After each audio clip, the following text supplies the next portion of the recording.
share this video and hopefully it will empower people to know what they can do that worked at least the first time around, right? So here's a couple of things. First of all, I would pray Ephesians 6:11 through 13. If I was feeling nervous, because as many of us know, we had to gear up to go get our groceries, not knowing what we were in for. We were all seeing videos online of really fights even breaking out or people being arrested for going in and shining the image of God and breathing freely. And that was nervous. I got nervous sometimes, not all the time. Some days I felt bolder than others. On the days I felt nervous, I put on the armor of God before I went into the store. And I really did feel that protection. I had one time where a couple of older ladies said, I could hardly tell under the muffle something about that I was going to get the store in trouble or something because I was in there without a mask. And I legitimately was like, I can't hear you. I can't hear you. I can't hear you with your mask on, I think they got frustrated with me, but, and walked off, but I didn't care because I think they needed to see that that was not going to happen because I was in the store breathing freely. And the more you do it, the more empowered you are. And the more when you're shining the light of God and your beautiful smile, you'll empower other people to be able to do it. Let's see. So a couple of other things that we did that worked. I took a very dear friend of mine who I absolutely adore, who did not want to wear a mask. In fact, she had some traumas in her life that made it so she could not wear a mask. It was traumatic for her, but she was scared also to go shopping by herself. So I took her just one-on-one and we just walked in and we went shopping. And once she saw that she could do it, she did it on her own the rest of the time without a buddy, which I was amazed. I was totally amazed. One trip empowered her. The rest of the whole, pandemic to not wear a mask. And then there were other people that we went in groups because we were all pretty bold and we were making a stand. So that's definitely something you can do. There's power in numbers, right? So if 10 moms go in the grocery store with their carts and they're shopping, it definitely sends the message that we're not complying. And it empowers other people around to free their faces and to remember that they're not slaves, that they're born free and it's their birthright. Another thing that I did that I found very helpful, the places that I frequent, I went to speak to the owners or the managers and just said, hey, where are you at on this? Here's the information I have. I'm not going to continue to come here if you require masks. I'm going to breathe freely. I'm never going to put a slave mask on my children. So it affects a lot of things, right? Church, school, grocery store, coffee shop, movies, all of these things. I really found it effective to talk to people one-on-one, not really being angry or frustrated, but legitimately from the heart. I found that very effective. Did it work with everybody? No, but I would say 9 out of 10 times, it really did work. The grocery store that I go to, for example, I spoke to the night manager when I knew that it would be quiet and calm. And very few people in there close to closing time. And that's when I would go to catch his eye and have a moment to say, hey, this is where I feed my family. This place is important to me. And I want to spend my money here, but you're going to have to respect my liberty. I remember he said, and he was not afraid. I didn't see those fear eyes. You know what I'm talking about?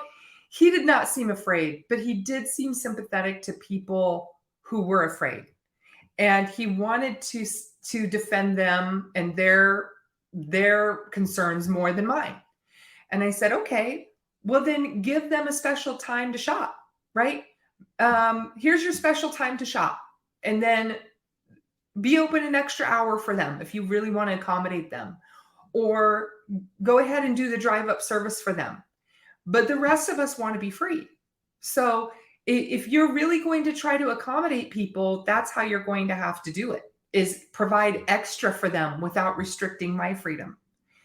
It did work. I mean, they had a meeting and their board had a meeting And I went in the next night wondering if I was going to get kicked out, and I was not. He looked over at me, gave me a nod and a thumbs up, and that's all I needed to know that I was going to be able to continue shopping there.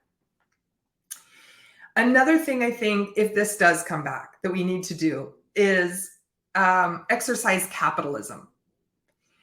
And by that, I mean, go to the places that don't require it and aren't giving you a hard time. I think it was really important. I live in Meridian, and I did some shopping in Nampa and Caldwell. And I probably spent more money than I otherwise would have in those places because I wanted my money to show who was supported. One of the things that I did, because I really love wine, I went to the wineries in Garden City in the height of the restrictions, and I went in there with my free bare face. And they said, you have to leave. We're going to get shut down. I said, you're not going to get shut down. You have nobody in here. Nobody in here. Because we're not going to come in here and drink wine and pull our mask down and drink wine and then pull our mask. And we're not going to do it. And that's why it's empty. You're not going to get shut down. But what I'm going to do is go spend my money in Caldwell. I'm going to go to the wineries in Caldwell. So I did that so they could see that's why they don't have people in there. I think they were thinking the people weren't there because everybody's afraid of COVID. I wanted them to maybe look at the numbers of what was going on in Caldwell. The wineries were packed. It was free. We were breathing freely, enjoying each other, drinking wine, having conversation without fear. So I lovingly, it wasn't aggressive. I wasn't attacking. Or adversarial. I really just wanted them to sort of rethink. Maybe people aren't here because it's not enjoyable to drink wine and snack on wine and cheese with a mask. That's why people are going out to Caldwell. So those are just some ideas. Another thing that I think really worked with another establishment was an email campaign. There was an establishment that was a little more health-minded, but of course they were torn because they want to make their customers feel safe, right? So kind of behind the scenes, we did an email campaign, and a bunch of friends of mine and people who I knew go there all sent emails to the owner and said, hey, we're not going to keep coming there if you require masks. And I'd heard that they were right on the verge of making that decision. So I thought this was the time to send the emails, and we did, and they decided not to require. Those are some of the things that you can do while keeping an open relationship with the places that you frequent. I think that's really important. I know some people wanted to do protests and things like that, which can be very effective. But in my mind, I wanted to keep the relationship with the places that I go and hope to use free market capitalism to help them support freedom. These owners are torn. I'm a business owner myself. Owners are torn. They want to do what they think is going to make their customers feel safe. And if all they're hearing from are the people who are demanding that everybody else slave mask up for their safety, then that's what they're going to do. So they really do have to hear from you. You can do it in a very loving way. You can do it in email. You can do it in a phone call. But it's really important that you educate and express where your stance is so that they know how to satisfy their customers. That's what it's about. So I hope that helps you. Freedom is our birthright. I hope you're encouraged. Share this with others who might need encouragement. Spread the word. And let's defend our ability to smile and breathe freely in Idaho. That's really what matters. Idaho's our home. We're going to defend our state, and we're going to be free. Have a great day, everybody.